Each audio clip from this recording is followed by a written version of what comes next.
Hello, my name is Isha Patel, and today I'm going to do my reflection on evidence-based practice. We're going to start off with talking about our topic. What is evidence-based practice?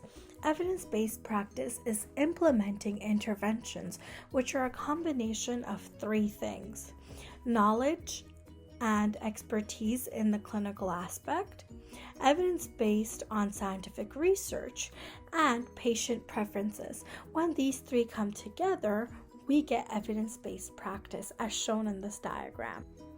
Next, we're going to talk about in what ways does evidence influence our work with children, youth, and families. Evidence influences the work that we do because it allows us to see and learn from the previous practices and interventions which took place. We can learn from the mistakes which were made, and we can make sure that we work around them so we avoid those mistakes now. We can also take this opportunity to really understand and create an individualized plan which is specifically associated to the family and children that we're working with. Using the evidence that we have, we can incorporate their values, their beliefs, their thoughts, their feelings, their wants, and their needs. Evidence-based practice also broadens our understanding and allows us to come up with interventions which we may not have thought of otherwise, because it gives us the creativity and the idea to sort of lie back on. Evidence also influences our work because we can look at the outcomes from previous situations and sort of see how similar and different it can be for this particular scenario. Taking that into consideration, we're able to come up with the best possible care for the client. Talking about children, youth, and families, the next question that arises is what factors do we consider when planning with children, youth, and families? So some factors that I could think of off the bat is cultural background, ethnic backgrounds, their values and beliefs, their personal biases, their family dynamics, who they are individually, and what their needs are. It is very important to take time and understand each of these because the plan that we come up with is going to reflect that. For example, working in a group home with someone like me who comes from an Indian background, when talking about making foods, it is important to consider the cultural background that I come from because I eat spicy food, whereas mashed potatoes would not be of my likings. So just little considerations to make when coming up with a plan is very important.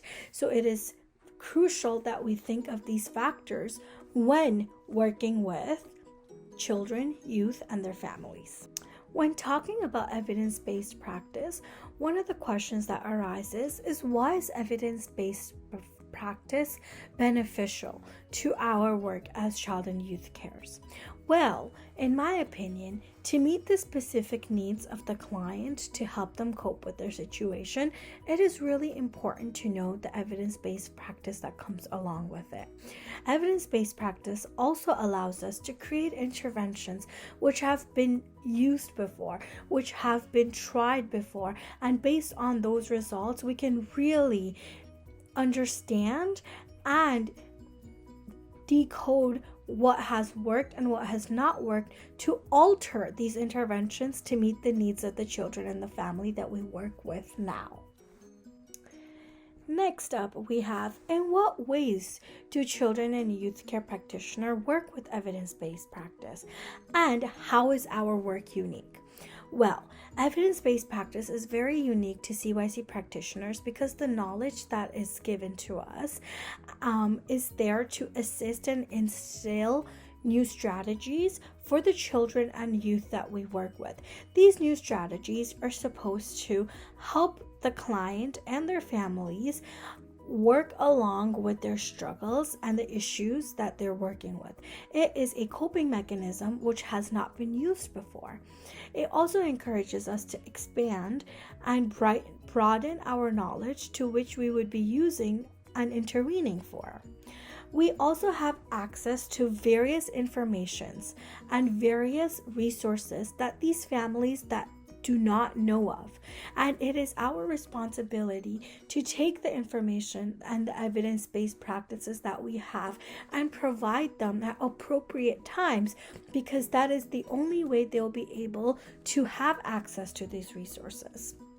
And it is our way of giving them the opportunity to cope with their situation.